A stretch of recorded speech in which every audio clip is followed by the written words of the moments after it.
শীতকালীন সবজির মধ্যে বাঁধাকপি খুব পরিচিত একটি নাম।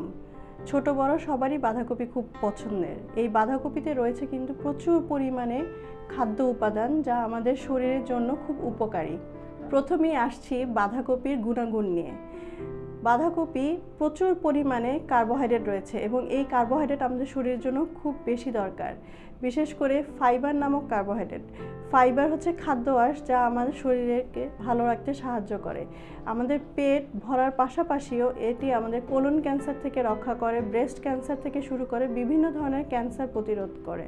খেয়াল রাখবেন, যারা ওয়েট রিডিউস করতে চান তাদের জন্য এই বাঁধাকপি খুবই উপকারী।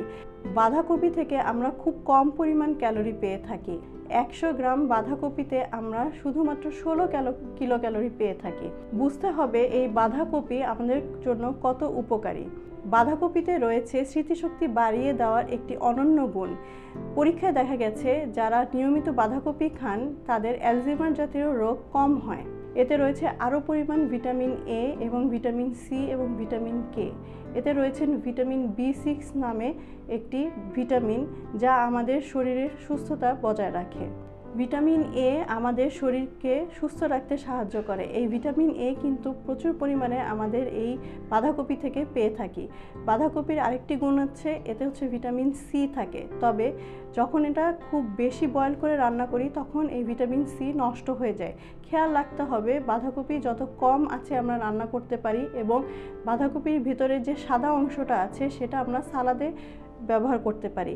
সালাদে ব্যবহার করলে এর গুণাগুণ অক্ষুণ্ণ থাকে এবং এটি আমাদের অনেক পুষ্টিগুণ বাড়িয়ে দেয়। এর পাশাপাশি আমাদের খেয়াল রাখতে হবে, সাদা জাতীয় সবজিতে আমাদের হার্ট ভালো রাখার একটি অনন্য গুণ রয়েছে। এই উপাদানটি আমাদের হার্টের ভেসেলকে ভালো রাখে এবং আমাদের রক্তকে তরল করে আমাদের হার্টকে ভালো রাখতে সাহায্য করে। তবে এই ধরনের সবজি বেশি খাওয়া উচিত নয়।